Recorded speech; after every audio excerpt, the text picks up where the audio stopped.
O livro de Atos, Atos capítulo 12. Nós vamos, dentro desse contexto assim, de igreja, orar, de irmão ser abençoado e aquilo que eu tenho vivido de maneira talvez um pouco mais intensa esses dias, eu pensar um pouquinho a respeito desse assunto. Um irmão necessitado e a igreja orando, né? E entre eles, Deus. Irmão necessitado, a igreja orando e Deus no meio agindo, né? Deus operou um milagre essa semana na vida do meu pai. Um milagre porque o mundo chamaria de coincidência, eu prefiro chamar de milagre. Eu precisei dormir lá domingo para segunda, foi o meu dia de dormir lá, né? A gente está revezando lá com as irmãs. E meu pai gemeu bastante aquela noite. Ele teve a barriga dele inchou um pouco e ele estava sentindo dores, e eu trouxe ele ao médico e o médico constatou que realmente era barriga inchada e passou alguns remédios, mas depois de 3 dias não aliviou. E no domingo estava lá 3 horas da manhã, aquele gemido, aquela coisa, e eu senti no coração de ir lá perguntar a ele. E fui lá, o senhor está gemendo, está doendo, tá? É a barriga? É. Mas onde? Aqui na barriga? Não, eu quero que o senhor coloque a mão. Onde é o lugar que está doendo? Quero que o senhor coloque, né? Tipo médico. Então ele apertou e eu digo, olha, aí não é a barriga, é a bexiga. O senhor está tendo um problema na sua bexiga. A sua bexiga está inchada, ou está inflamada, está alguma coisa, porque o senhor falou que está ardendo. E no dia seguinte, então, eu procurei o médico, e o médico atendeu a gente muito bem, foi um instrumento de Deus para nossas vidas ali, e o médico constatou, pelos sintomas, que realmente tinha a ver com alguma infecção e que era a bexiga e não a barriga. E o médico pediu um exame que deveria ser feito para ter o resultado na sexta-feira, próxima sexta. Para quem está com infecção na segunda, quer dizer, já estava há alguns dias, aquilo não é uma notícia boa, mas era o que eu tinha em mão, fui fazer o exame. E cheguei lá, entreguei o material para o pessoal e dei pressa para eles, mas só sexta-feira, só a próxima semana, não tem como. Tá bom, voltei para casa, remédio para dor, e aí entra o milagre de Deus nessa hora. É Deus fazer aquilo que não estava no nosso plano, né? Naquela programação nossa. Os médicos de Pouso Alegre pediram exames para que o meu pai fizesse alguns exames, e entre esses exames estava um exame de urina. E esse exame ficaria pronto na segunda-feira à tarde. Nós procuramos lá e, quando tivemos o resultado, comparamos o pedido do médico aqui com o de Pouso Alegre, era o mesmo pedido e já estava pronto. Bom, na terça-feira eu vou procurar o médico. E o médico que estava lá não poderia ser o mesmo, porque o mesmo eu tinha conversado com ele e ele disse que o plantão dele era só segunda-feira, todas as segundas. Bom, eu chego lá, eu conto toda a história. O médico do SUS tem um pouquinho mais de pressa, né, para entrar outro e tal, mas ele vai ter que me ouvir a história toda para que ele entenda. E quando nós entramos lá, estava o mesmo médico, doutor Luiz. Eu digo, o senhor é o doutor Luiz? Ele disse, sou eu. Eu digo, eu estive aqui ontem. Ele já riu, né? Eu sei que vocês estiveram aqui ontem. Então, o meu pai, eu trouxe ele aqui e trouxe o exame que o senhor pediu. Como que vocês conseguiram o exame tão rápido? E aí eu expliquei a situação para ele, e ele atendeu a gente muito bem, entendeu o assunto, me deu algumas explicações, viu que tinha uma bactéria realmente lá no canal da urina, e que o antibiótico que eles estavam dando não estava surtindo o efeito necessário. E aí meu pai começou a tomar o antibiótico na veia. Para completar o milagre, ver como que Deus agiu, irmãos, é que quando eu estava na sala conversando com o médico e ele examinando meu pai, chegou um enfermeiro e disse assim: doutor Luiz, chegou alguém acidentado de moto, está lá com urgência, está precisando do senhor. E ele disse assim: eu já vou, só vou terminar de atender o seu Damião aqui e eu já vou para lá. Ou seja, mais alguns minutos não seria aquele médico e ter acertado o diagnóstico e saber da história. Então aquilo atribuir, alguém chamar, foi muita coincidência, eu chamo de milagre. Eu não sei o que você chamaria, mas eu tenho uma igreja orando por mim, é um grupo de irmãos orando, então eu prefiro crer na ação de Deus nesse sentido. A minha irmã Zane, a mesma igreja está orando por ela e ela só tem piorado. Como que eu vou entender isso? Então esse capítulo 12 de Atos é um contexto muito daquilo que eu estou vivendo esses dias. Verso 5 e o verso 12 é o coração daquilo que eu quero falar, daquilo que eu quero deixar um pouquinho com você nessa noite. O verso 5 do capítulo 12 diz assim: Pedro então ficou detido na prisão, mas a igreja orava intensamente a Deus por ele. A NVI usa essa palavra intensamente. Alguém tem outra tradução aí? Com fervor.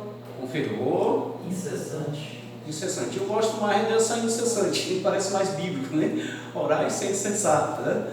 E não intensamente, como a NVI coloca aqui. Mas não sei, eu sei que eu gosto dessa ideia. E o verso 12 diz assim: percebendo isto, ele, Pedro, né, se dirigiu à casa de Maria, mãe de João, também chamado Marcos, onde muita gente se havia reunido e estava orando.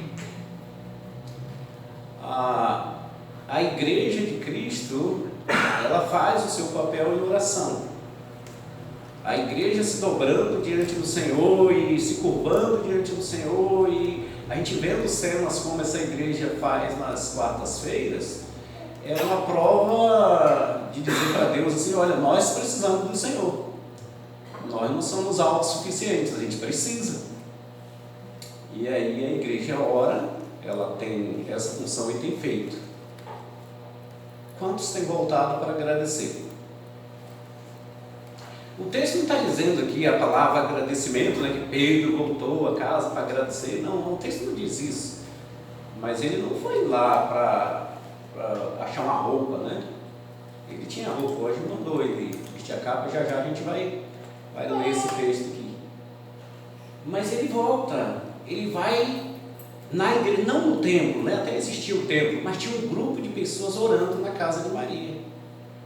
E ele volta lá. Então são duas situações aqui em que a gente pode começar a pensar onde que eu e você a gente entra nisso. A gente, como igreja, nós temos vindo orar, e uma vez que Deus tem respondido nossas orações, nós temos voltado para agradecer. E esse agradecer não precisa ser só com palavras, olha, eu estou agradecendo como eu fiz hoje à noite, agradecendo a vocês. Mas pode ser vir orar também por outros que terão necessidades. Isso é uma forma de agradecimento também que eu entendo, né? Então, o capítulo 12, o texto, o primeiro verso, então, com essa introdução, diz assim: nessa ocasião, o rei Herodes prendeu alguns que pertenciam à igreja com a intenção de maltratá-los, e mandou matar a espada Tiago, irmão de João. Vendo que isso agradava os judeus, prosseguiu, prendendo também Pedro durante a festa dos pães sem fermento. Tendo-o prendido, lançou-o no cárcere, entregando-o para ser guardado por 4 escoltas de 4 soldados cada um. Herodes pretendia submetê-lo a julgamento público depois da Páscoa. Deus livra Pedro, a história vai mostrar para nós. E Deus não livra Tiago. Você consegue entender isso, essa profundidade do agir de Deus nessas questões assim da Bíblia? Eu não consigo. Eu preciso crer. Preciso descansar em Deus, de que Ele faz por uns e Ele, de acordo com a vontade soberana dele, Ele não faz por outros. Irmão João, mas a igreja não estava orando por Tiago. Olha, eu não sei, a Bíblia não diz se a igreja estava ou não orando por Tiago. Talvez a morte de Tiago tenha inflamado um pouco a igreja para isso, né? Talvez Deus ganhou a atenção da igreja para orar, não sei. Mas a vontade soberana de Deus, ela agiu na vida de Tiago, independente da igreja.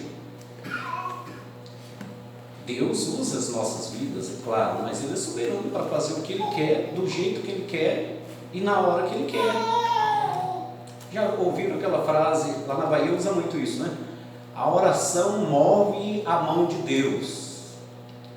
Eu fico, rapaz, se eu dependesse da oração para mover a mão de Deus, às vezes eu estava quebrado. Eu ia naquela estrada de Ipatinga, de Belo Horizonte para Ipatinga, eu e Simone, já umas 8 horas da manhã, saímos de madrugada, e eu estava atrás de um Corolla na pista lá, e o Corolla entrou no lugar onde não devia e eu entrei atrás, colado, né? E em fração de segundos eu vi aqueles 2 faróis assim, vermelhos no meu rosto, eu só tive o tempo de tacar o pé no freio e fritar os pneus. Não deu tempo de orar, irmão. Mas você orou pela viagem. Sim, amém, eu orei pela viagem. Mas quantas vezes eu viajo sem orar? Eu orei de manhã para que Deus levasse a gente para Mogi Guaçu, mas eu e o Vânia e Daci, a gente não parou no carro para orar, nem ainda nem a vinda. E estava no Toró até, e Deus nos guardou.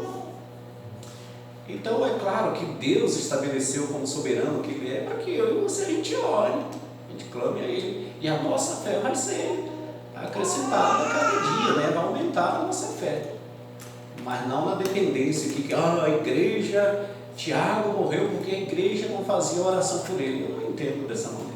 Entendo que Deus permitiu por alguma razão, e Pedro então é livre e Tiago não. Então o verso 5 entra nessa questão de que Pedro estava na mesma condição de Tiago. O texto está dizendo que Herodes ia submetê-lo a julgamento, mas o texto diz que a morte de Tiago agradou o povo, né? Agradou Tiago. É político do jeito que aquele Herodes era sentença, era morte no certo. E aí essa igreja orando, eu quero deixar com os irmãos alguns frutos dessa oração que aconteceu na vida de Tiago, que serve para minha e serve também para a sua vida. A gente vai ver no verso 6, a gente vê o primeiro fruto. Alguém lê para nós, por favor? Verso 6. Na noite, antes de Pedro ser levado a julgamento, ele dormia, preso com 2 correntes entre 2 soldados, e outros montavam guarda à porta da prisão. Bom, Pedro estava dormindo. É uma situação que eu não sei, eu acho que eu não faria isso. Eu sabendo que eu ia ser morto no dia seguinte, eu acho que eu não dormia. Mas ele estava dormindo. Cansaço, eu não sei. Mas ainda que você estivesse cansado, né? Sabendo que no outro dia você ia ser morto, eu não sei se você dormia não. Mas ele estava dormindo. Eu vou chamar isso aqui, irmão, de paz. Um dos frutos da oração para as nossas vidas é a paz de Deus, né? Aquela paz que excede todo o entendimento, aquela que guarda os nossos corações. E nós, como missionário, falando como missionário agora, quantas vezes eu preciso dessa paz, e Deus vai me dar com a igreja clamando pela minha vida, em algumas aflições, algumas lutas. A gente é privilegiado aqui em Jacutinga, e alguns de vocês não sabem que são privilegiados em relação à segurança, uma certa tranquilidade ainda, né? Não sei até quando, ainda nós temos essa tranquilidade aqui. Eu moro num bairro chamado Santo Antônio, lá a caminho da Mata Medonha, e naquele bairro, até chegar a Mata Medonha, tem 9 quilômetros, mais ou menos, estrada de terra, e é um lugarzinho que já está violento. Já algumas pessoas já viram traficantes ali com arma de grosso calibre, coisa que era do Rio de Janeiro, já está lá. Eu só vi uma vez só, o rapaz bateu na pista, não foi na estrada.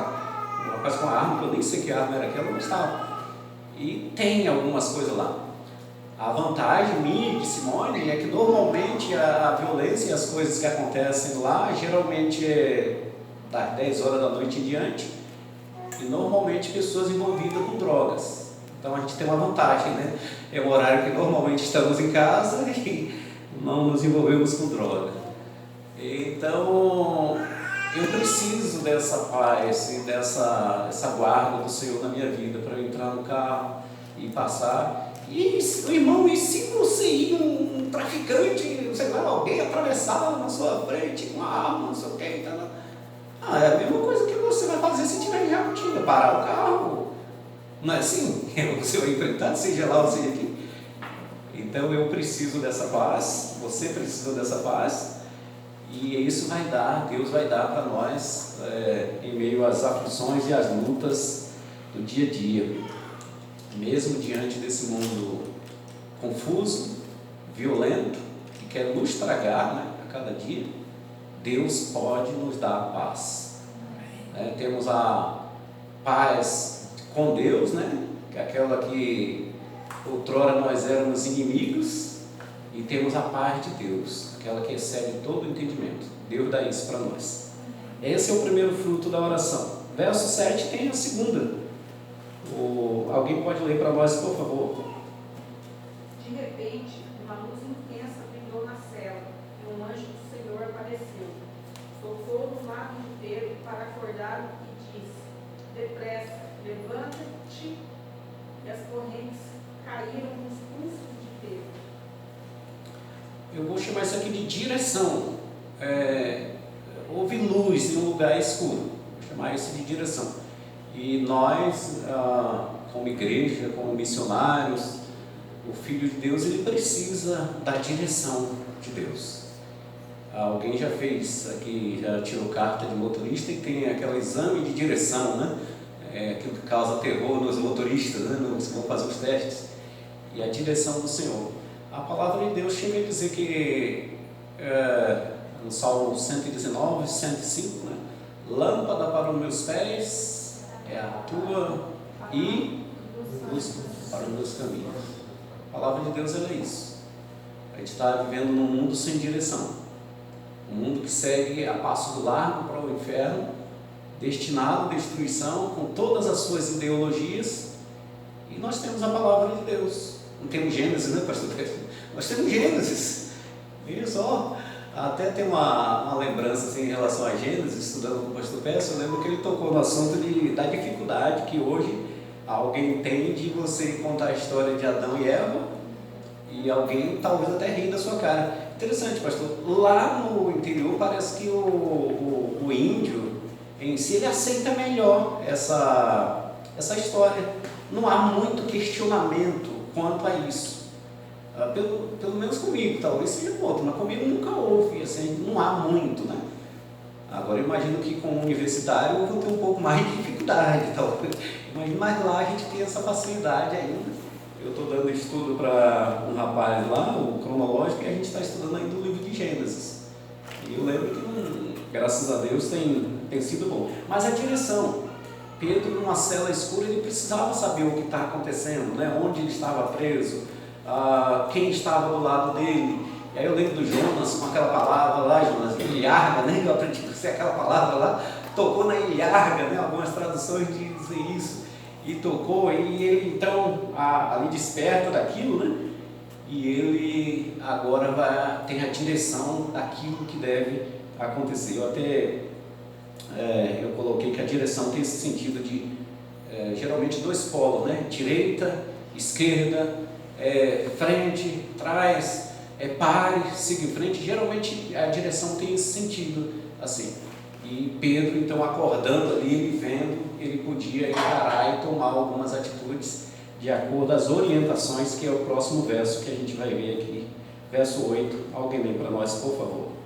Disse-lhe o anjo: cinge e calça sandálias.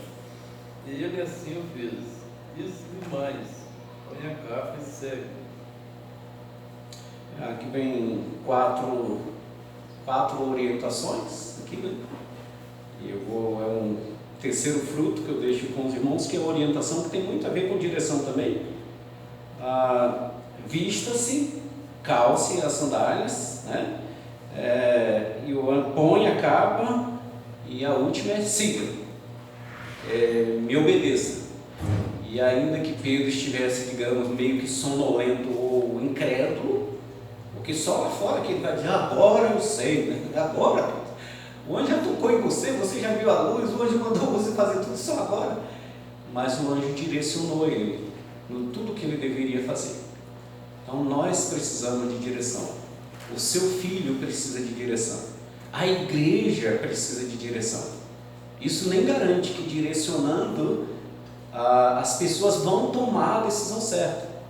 Quantos pais que orientaram seus filhos, direcionaram e eles não quiseram? Mas é a minha função e a sua. A gente ensina a criança no caminho que deve dar. E isso é a minha obrigação e a sua, que a gente deve fazer a cada dia. E estamos aí no mundo, eu posso dizer, irmãos, o mundo sempre tem falta de orientação. Agora eu tenho acompanhado algumas igrejas, algumas pessoas, e eu tenho visto que tem faltado orientação. Recentemente eu estive lá em Ouro Fino, eu preguei lá, o pastor me convidou e eu preguei. E na segunda-feira um jovem, ele conseguiu o meu número lá e mandou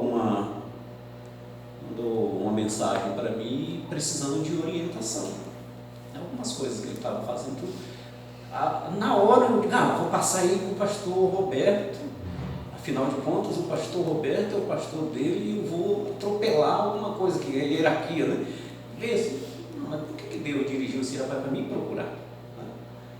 E graças a Deus naquilo que Deus tem dado para a gente está dividindo um pouco com ele, orando por ele. Não é situação tão difícil, mas dentro da igreja tem orientação. Tem pessoas precisando de orientação. Eu não conheço outra igreja a não ser a nossa aqui, que já pregou toda a Bíblia, pastor. Eu vim trazer um texto aqui, esse texto que eu estou pregando hoje à noite, eu sei que ele é pregado, porque essa igreja já passou por toda a Bíblia, mas a impressão que me dá é que nós somos exceção, quando a gente deveria ser a regra. Afinal de contas, deveríamos estudar a Bíblia, é ela que nos orienta, não é a nossa bússola. Lá então está um anjo dentro de uma cela fria, escura, agora já clara, você não coloca a capa, tá bom? Olha, calça os pés, parece até com Moisés lá no Egito, pega o cajado, siga-me. E o próximo verso 9, tem mais um fruto da nossa oração. Alguém lê para nós, verso 9, por favor. Pedro, saindo, o seguia mesmo sem compreender que era real, o que se fazia por intermédio de um anjo, julgando que era uma visão. Bom, tá vendo? Eu tenho alguma coisa a ver com Pedro, tá? Deus está operando ali, eu estou, mas será que é verdade? Será que não há visão? Qual a função de Pedro aqui? Qual a obra que Pedro poderia fazer, irmão, diante de uma situação assim? Era seguir o anjo. Essa era a obra. Você me segue. Mas seu anjo, não sei se seria o seu, mas anjo, como que nós vamos abrir o portão? Não, me segue. Mas e os guardas? Olha, me segue. Era essa a função dele, a seguir. E ele seguiu, né? E eu vou chamar isso aqui de segurança. Que segurança sou de Jesus. Não tem um hino que tem uma frase assim, e eu e você, nós estamos seguros em Deus. Aqui não era o anjo do Senhor, pelo menos a NVI fala um anjo, né? Não é o anjo, mas a Bíblia diz que o anjo do Senhor acampa ao redor de todo o que o teme e os livra. Não só acampa, né? Então é aquela ideia de segurança que Deus nos dá em um mundo tão violento, tão cheio de indecisões, um cenário como é o nosso agora, né? Um cenário político terrível, o mundo envolvido numa crise e aquela tempestade, todo mundo sem saber o que vai acontecer, aquela coisa tudo. E eu e você, nós podemos achar segurança em Deus. Quem foi que sustentou você nos últimos 4 anos? foi o governo, foi Deus. Quem é que vai nos sustentar os próximos 4 anos? É Deus. Então a minha segurança, a sua segurança, ela deve estar sempre no Senhor. Vamos adiantar, pastor, eu acho que já estou quase na hora, já estou terminando também. Tá? O próximo verso é o 9, é isso? 10, vou ler para a gente dar uma adiantada aqui. Então, assim, passaram a primeira, a segunda guarda e chegaram ao portão de ferro que dava para a cidade. Este se abriu por si mesmo para eles e passaram, tendo caminhado ao longo de uma rua, e de repente o anjo o deixou. Eu vou chamar isso aqui de liberdade. A igreja do Senhor orando pelos seus filhos é uma igreja que ela também nos traz uma liberdade. Eu e você precisamos da liberdade que há no Senhor. Agora realmente ele estava livre. Agora não era a questão mais de um sonho, como é que abrir a grade, como que o portão ia cair, não, ele estava livre. Irmão, Deus nos chamou para a liberdade, e eu e você, nós devemos ser pessoas livres. O que nós como igreja, nós como servos do Senhor, vez por outra nós estamos nos prendendo a tantas questões no nosso mundo. Uma delas que mais aflige o povo de Deus é dívida. Nós como crente, a gente não deveria estar envolvido com dívida. Você ser escravo de cartão de crédito e ter que trabalhar até mais tarde alguma coisa para cobrir as dívidas, a gente não deveria. E claro, estou falando de dívida desnecessária. Penso que um remédio, uma alimentação, alguma coisa, né, como a Bíblia diz, tendo o que comer e que vestir, né? Mas nem sempre assim, a maioria das vezes.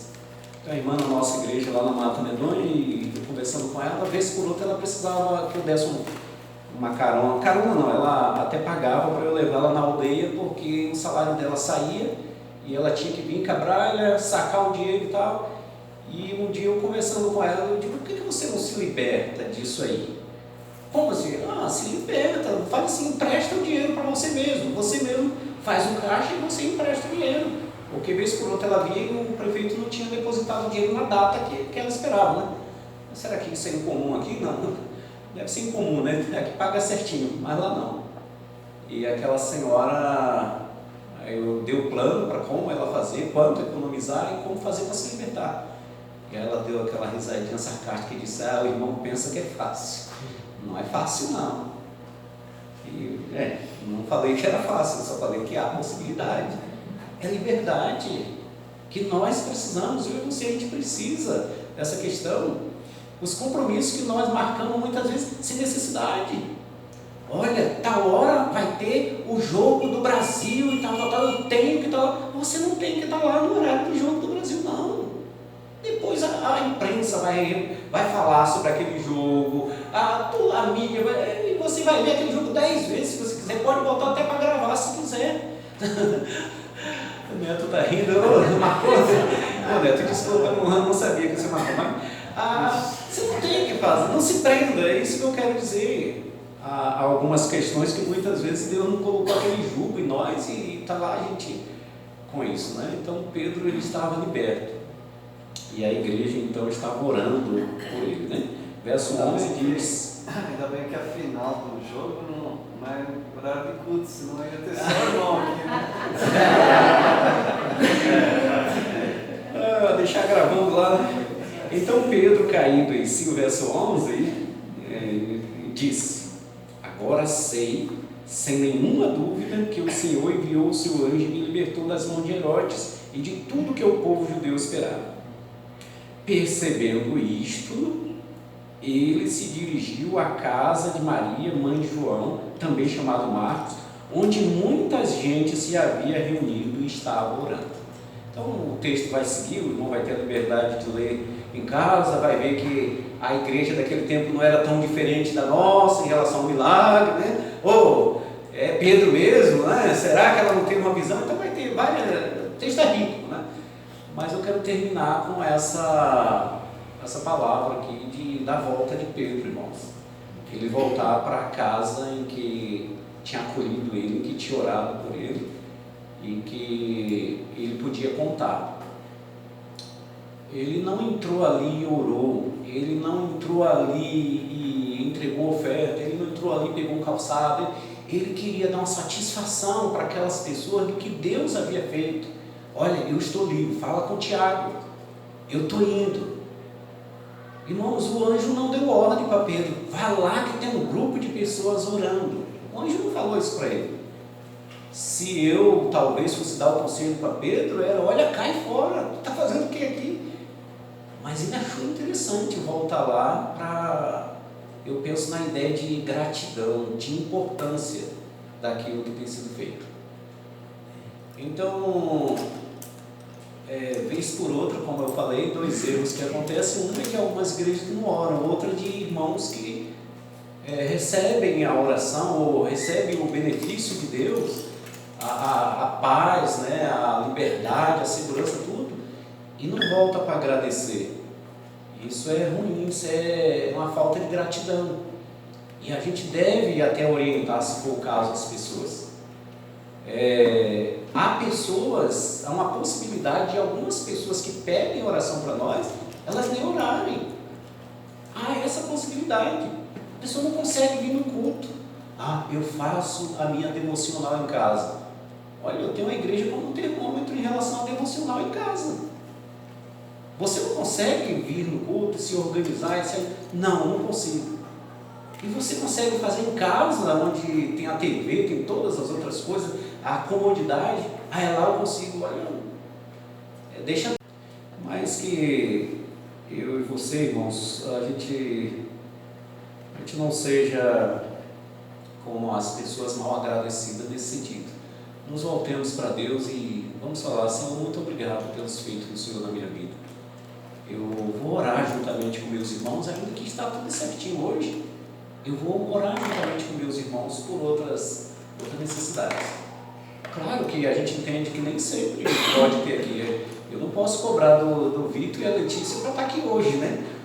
Estão nos retomados, mas posso ter a Agnes e o Rafa aqui junto com a gente, e João e Simone. E hoje houve a possibilidade da gente estar aqui com vocês. Mas sempre que possível, venha, faça como o irmão Dionísio, né? Sair de lá, descer a ladeira depois de chuva e pegar uma estrada e vir. Quando eu vejo o irmão aqui, eu estou entendendo que o irmão julga que é importante esse momento da igreja orar. A importância de aprender a palavra, a importância do louvor, mas também a importância da oração. Que Deus assim então nos abençoe. Amém? Amém. Pastor, algum aviso? Joãozinho? Não? Oração? A gente com oração então, a gente encerra esse nosso momento. Pai Santo, a gente agradece ao Senhor pela resposta de oração que você tem dado para a nossa vida. Nós somos testemunhas disso. O Senhor tem sido bondoso, misericordioso. A gente nem sabe orar como convém, mas o Senhor tem nos abençoado e isso é fato. Nós te agradecemos por isso. Obrigado por essa igreja, obrigado por suas programações. Obrigado pelos testemunhos dados aqui daquilo que o Senhor tem feito. Nós temos sido abençoados, Senhor, pelo Senhor, em relação à oração, ao ensino da palavra, ao louvor ao Senhor, com simplicidade, com singeleza. Mas estamos servindo ao Senhor e muito obrigado por o Senhor aceitar a nossa adoração. Deus, leva a gente de volta ao nosso lar, assim como o Senhor trouxe, guardados por Tuas mãos. Nós agradecemos por esse tempo em nome de Jesus. Amém.